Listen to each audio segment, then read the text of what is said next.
Before we get started, thank you all so much for getting us to 1,000 subscribers. We wanted to do a poll so we could best bring you the video that you want to see. So let's take a trip back to 2005, when the song We Belong Together by Mariah Carey was topping the charts, this little social platform called YouTube was founded, and the greatest baseball video game of all time was released. It's November 1st, 2005, and you just got Battlefront II after playing the absolute banger that was the first game in the series a year prior. You're pumped or upset because within that same time frame, you recently saw Revenge of the Sith. Now bro, let me ask you this. When I say Star Wars Battlefront II, what immediately comes to your mind? What immediately comes to mind for me is back when Mean Monger Taco and I would play this game for hours on end. We would go over to Mean Monger's house, outside on his porch with his PS2, take out Need for Speed Underground 2, amazing game, and we would head straight into Galactic Conquest and play on a 8-inch colored camping TV. And yeah, we split it up to play some split screen on that, so we didn't have much to see, but we had so much fun. Battlefront 2 makes me think so much of my childhood, from "Watch those wrist rockets!" and "Just like the simulation." I played Battlefront 2 so much with my friends and family, pulling all-nighters playing this game. It was a game that we all bonded over and still play to this day. I remember my best friend Michael calling Jordicas roly-poly-olies, and we called Tauntauns Jeffries. From playing the campaign to getting lost in Galactic Conquest, the fun modes and instant action, this game brought so much variety. So what made Star Wars Battlefront 2 so great?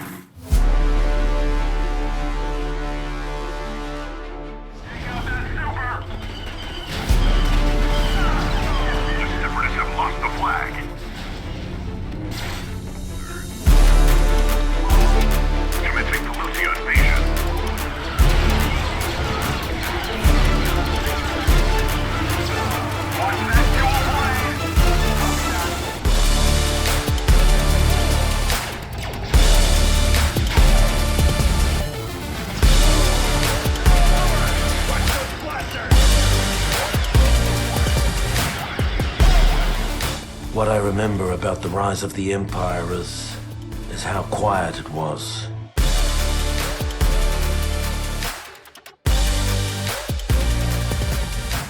We were first introduced to Battlefront series with the release of Star Wars Battlefront on September 20th, 2004, a day before the release of Star Wars Trilogy on DVD. It was developed by Pandemic Studios and published by LucasArts. It was developed on their in-house Zero engine. Some other games that use this Zero engine were Battlefront 2, Battlezone 2, man, I really want to play Battlezone 2 for some reason, Army Men RTS, and The Lord of the Rings Conquest. This game was released on PS2, Xbox, and Windows.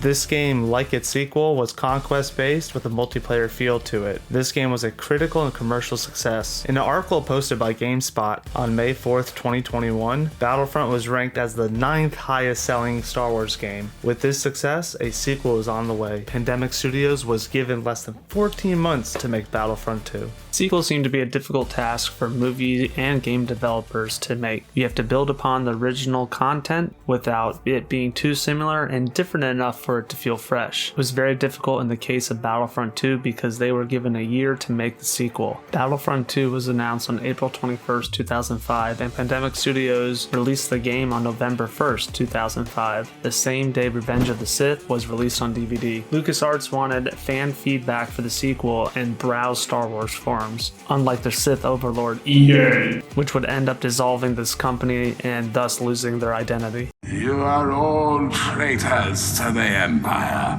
You will be interrogated, tortured. You will give me the names of your friends and allies. And then you will die. Our deaths will only rally others. Is this good for the player?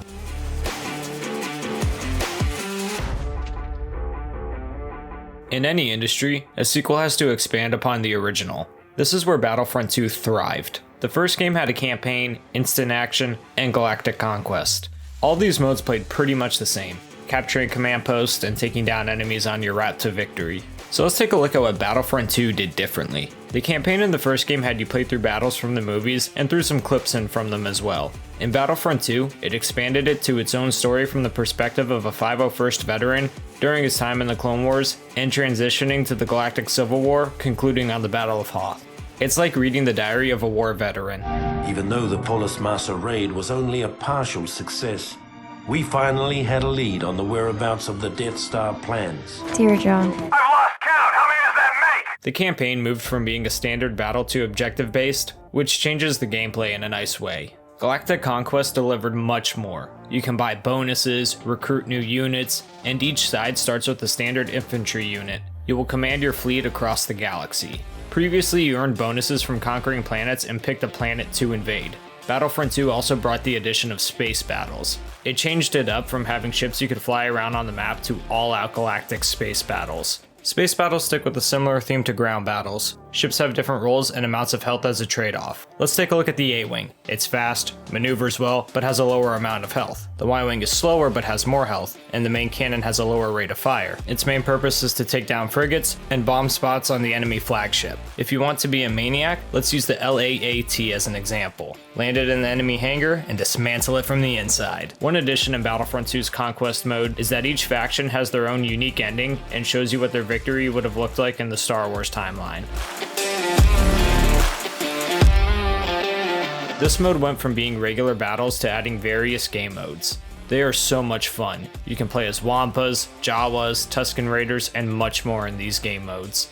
Everyone remembers Heroes vs Villains on Mos Eisley. When I was getting footage for this video, I did not know about the Tusken and Jawa game mode. There was so much variety and instant action and different modes to explore.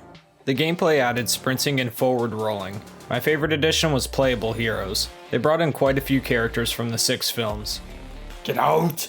The first game had one hero per faction. The hero you get in Battlefront 2 is based on the planet you play. Most times, the playable hero had a role on that planet in the films. Being a Force user makes you feel so powerful and agile. You get your health by killing enemies. Plus, how much fun is it just to jump around aimlessly? Then it's really fun when you spawn camp the AI and throw your lightsaber through like 10 of them. Other legacy characters are playable heroes as well. For example, think of Boba Fett, Princess Leia, and Han Solo. There's just one I cannot stand at all. Chewbacca. How are you different from the Wookiee warrior? I can't stand the bowcaster, it takes so long to get a kill, and why is one of your special weapons a rocket that you have to manually guide? I'd rather be a force-wielding sociopath. You mean like this?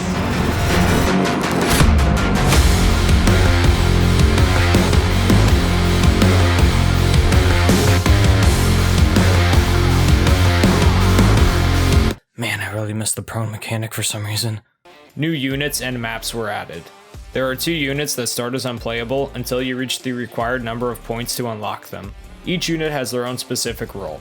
Infantry, snipers, heavy units, engineers, and an officer type along with an elite unit. Infantry holds the front line, snipers provide long-range support, heavy units take down vehicles, and engineers act as the field medic. There are gonk and medical droids that you can get back to and ammo from spread throughout the map. Gonk droids look like garbage cans that dish out ammo. Trash. Yeah, I love trash. Yum, yum, trash. Hell yeah, I love that little guy. The maps always have multiple routes you can attack and encounter from, and there is usually a grinder spot on the map where the main battle happens. Another neat addition is award weapons. There's a challenge for every weapon so that you can unlock an upgraded version of it. You have to get a certain kill streak with that weapon. I'll usually use the award rifle, but not the beam rifle. It sucks. It's like they downgraded the sniper.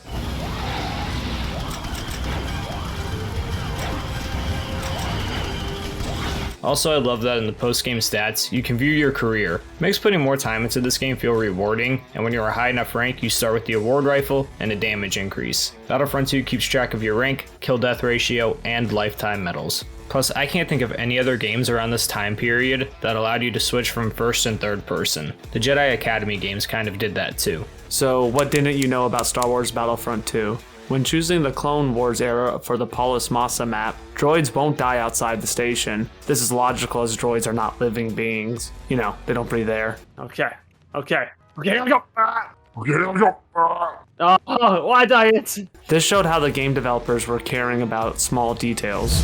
Battlefront 2 is backwards compatible for the Xbox 360. Nice touch. But where was the third Battlefront? My brother and I went to Chili's to get whiskey, obviously. We're all family at Chili's. There, we decided to engage in a conversation with our Chili's waiter. Guess what? He loves Star Wars Battlefront 2. Everyone does. While playing in Conquest mode as Han Solo, you can occasionally hear one of the Imperial troopers say, "Hey, Solo shot first, that's not fair," while Han Solo is killing other troopers. Battlefront 2 went head to head with Halo 2 for being the most played online game for the original Xbox, coming in second. So where was the third one? Battlefront 2 was the 6th best-selling Star Wars game of all time in the United States, sandwiched between Star Wars The Force Unleashed, that was number 5, and Lego Star Wars, the original trilogy, number 7. So where was the third one?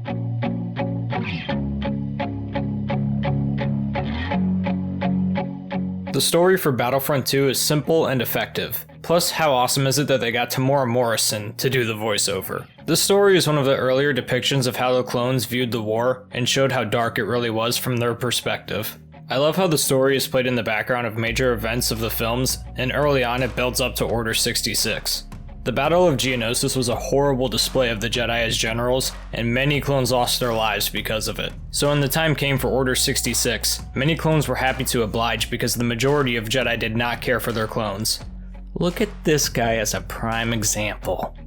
The mission on Megiddo showed how clouded the Jedi were by the dark side. The men of the 501st got a Mygeetan power source without Ki-Adi-Mundi realizing it, and he was the one leading them into battle. Real quick, does Ki-Adi-Mundi remind you guys of anyone? Like, it can't just be me, right? Come on, someone back me up on this.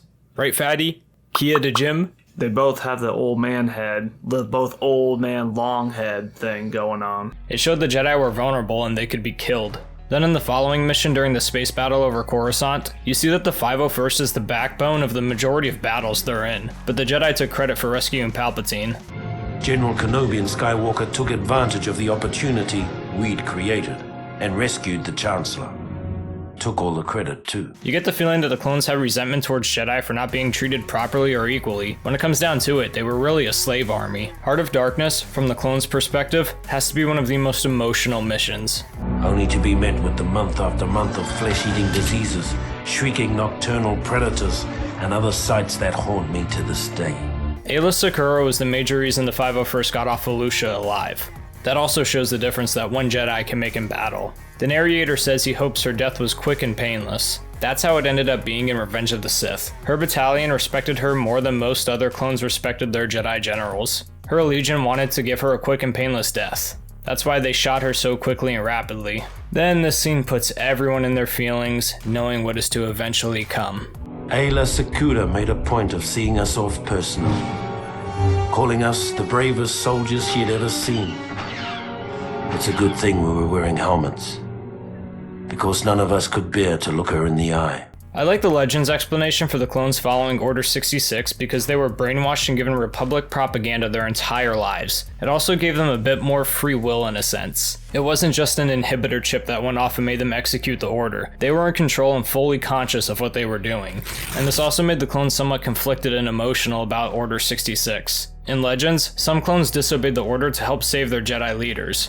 Now don't get me wrong, I still love the animated Clone Wars and everything that came from it. I just prefer the concept of the clones being indoctrinated into Republic ideology and following the order for that reason, that they believed so strongly in what they were told. The next few missions on Kashyyyk and Utapau pretty much go through the events like they do in the film. Then this mission is where things get really interesting. Operation Nightfall. The start of the mission shows you that clones are not one-dimensional killing machines. They still have their own thoughts and personalities, and they were even a bit uncertain about Order 66, but they still went through with it. After all, this is the only life that they have known. They were bred for combat and fed a bunch of Republic propaganda. Nowadays, Order 66 has been explored much more in Star Wars content, but there isn't much of anything like this, where you get to play through Order 66 wiping out Jedi in the temple. This is also why we need Imperial Commando. I would love a game that's a deep dive into Order 66, Operation Nightfall, and hunting down Jedi. Plus, what happened to Sev?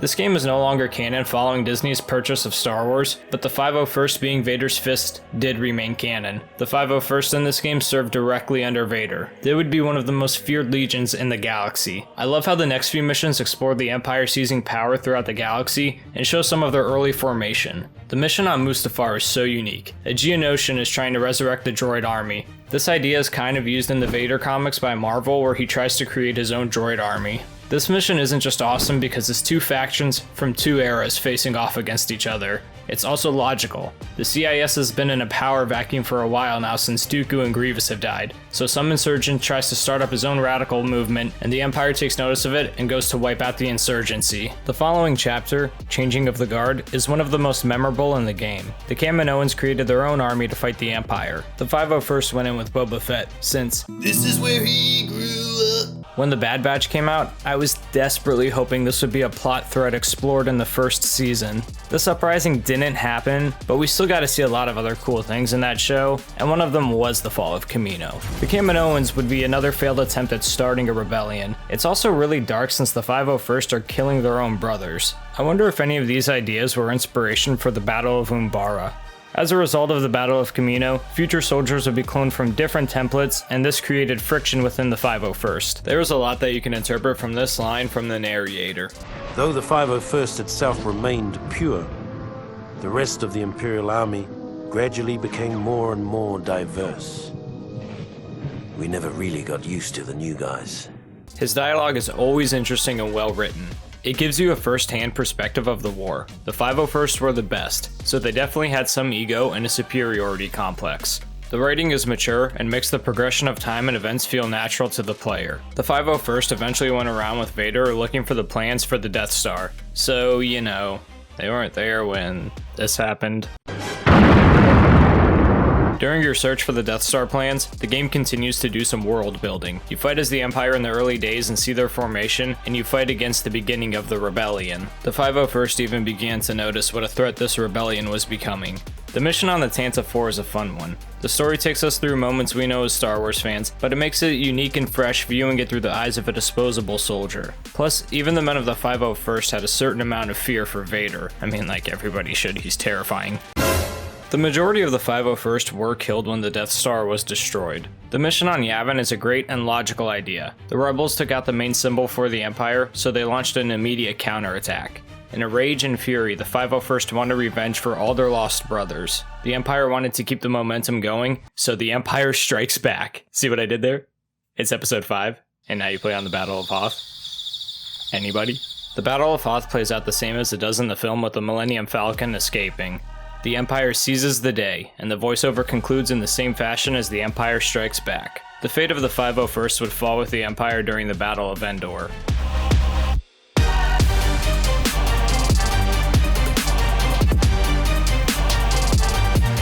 The Diary of the 501st is so great because you see well-known events from the films from a different point of view.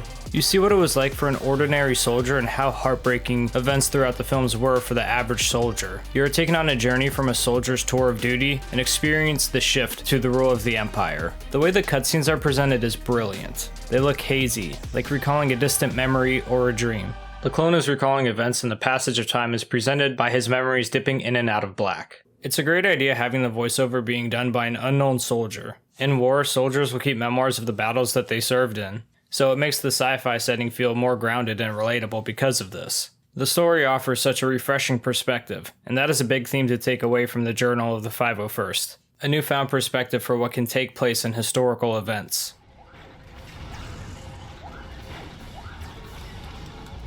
Battlefront does such an amazing job at making the battles feel like a large-scale conflict. When you play this game, there is so much going on, from all the explosions, tanks, and fighting on the front lines. But this game also makes the planets feel alive. For example, on Kashyyyk, Wookiees join in on the battle. There are Geonosians on Geonosis, and Jawas running around on Tatooine. On Kamino, there is constant rainfall, and Mustafar, you can see the lava flow in the background. On Polis Massa, the IFTT and IFTX are not on the map since the organic gunner wouldn't survive in the vacuum of space. Instead, there are AAT and the Alliance AAC-1 respectively. If you play on Dagobah during the Clone Wars, there's a downed Republic gunship. If you play there during the Galactic Civil War, Luke's X-Wing can be found in the swamp. Small details like these make Battlefront II an immersive and engaging Star Wars experience. You can't talk about Battlefront II nowadays without bringing up the mods. Battlefront II was released in 2005, and the mod tools were released for PC players in 2006. Needless to say, there are thousands of mods out there. This game still gets really great mod support 17 years later. I wanted to talk about a couple of mods I played in preparation for this video to show how dedicated the player base still is. And there are so many awesome experiences you can get through these mods. The first one I wanted to bring up is technically a mod. Originally, this was an Xbox exclusive DLC. The first one was released on December 19th, 2005, and it brought Hero Assault to Kashyyyk. Then on January 31st, 2006, another DLC was released that added Kit Fisto and Asajj Ventress to the game, and 4 maps from the first Battlefront game were added: Yavin 4 Arena, Bespin, Renvar, and Renvar Citadel. This also brought Hero Assault to Coruscant, Megiddo, and Naboo. Modern game developers would shit their pants because this was only $4.99, and they could milk so much more money out of that and sell you a broken game along with it. All this was ported over to the PC by Lonely Dragon Studios. I'll link his mod to the description in the video. And as a side note, for a while Kit Fisto was like my favorite Jedi, so I lost it playing as him. Harrisonfog made a mod that is one of the most popular and for a fantastic reason. He completely remastered Battlefront II, updated graphics, sound design, and soldier models. Much of what he did also made the soldiers more accurate to their movie counterparts. When you play the space battles, they are freaking gorgeous, littered with detail inside the ships too. You'll always find something new. It makes the game feel new and fresh while being the same Battlefront II that we love and remember so dearly. I'll also link this mod in the description of the video. If you're a fan of the Clone Wars animated TV show, then stop what you're doing right now and download this mod. If you don't have a PC, buy one. Battlefront 2 is only $9.99 on it. The Battle of the Clone Wars was created by the Battle of the Clone Wars dev team. This packs so much awesome content, and it's like you're playing through the TV show. And it's also done in the style of the Clone Wars. I was nerding out playing so many different maps. One personal one for me was the Battle of Umbara. And they also brought in just about every character from the TV show as a playable hero. This mod could be its own video. Wait, Scorch? Fixer? This has everything! Link to the mod in the description of the video. This is only some of what this mod contains. I haven't even experienced all of it for myself yet. Check it out, you won't be disappointed. What you've told me is true. You will have gained my trust. Again, this is just barely the tip of the iceberg for some of the mods in Battlefront 2. This game is close to turning 20 years old and is still getting so much fan support. If that doesn't show what staying power this game has, then I don't know what will.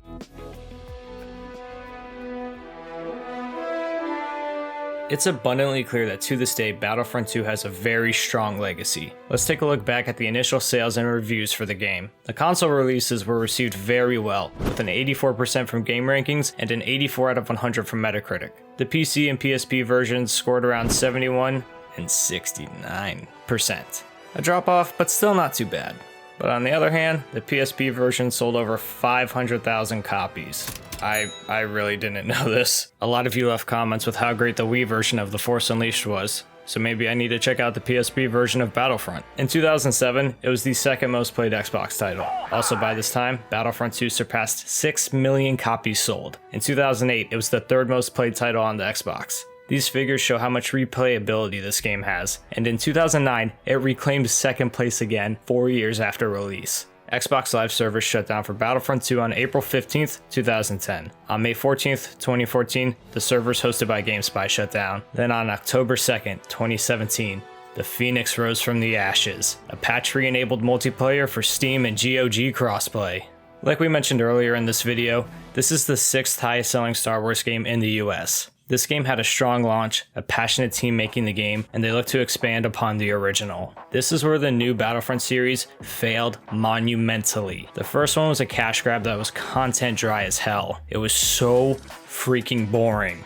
Sure, it looked beautiful, but what's a pretty face without personality? People say Battlefront 2 from 2017 is good now. I disagree with that, and I'll tell you why. The state of release was unforgivable. They were seriously promoting gambling in their game. Developers need to be held more responsible for games upon their release. Look at Battlefield 2042. We shouldn't be getting this. Star Wars Battlefront 2 isn't just one of my favorite Star Wars games of all time. It's one of my favorite games of all time. I'm talking like top 3 or top 5.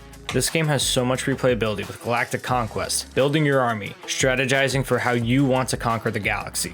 How will you spend your credits on bonuses or soldiers? You don't feel like playing Galactic Conquest? No problem. There's a plethora of game modes to explore in instant action. Each mode will feel different from the last. The addition of space battles has become so classic. How do you want to take down an enemy ship? Do you want to do a bombing run, maybe take down some fighters, or land in the enemy ship and dismantle it from the inside?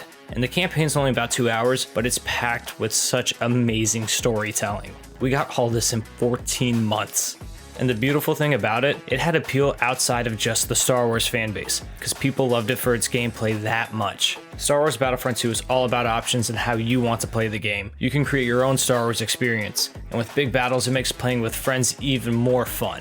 This game is one of the easiest 10 out of 10s, and I don't see its legacy going anywhere anytime soon, especially with how strong the modding community still is. Again, thank you all so much for getting us to 1,000 subscribers. My brother and I can't believe it, and we're so happy to make this video for you and all the videos that are to come in the future. Always feel free to email us at 2averagebrothers@gmail.com for any suggestions or if you want to kick back and game with us. Peace!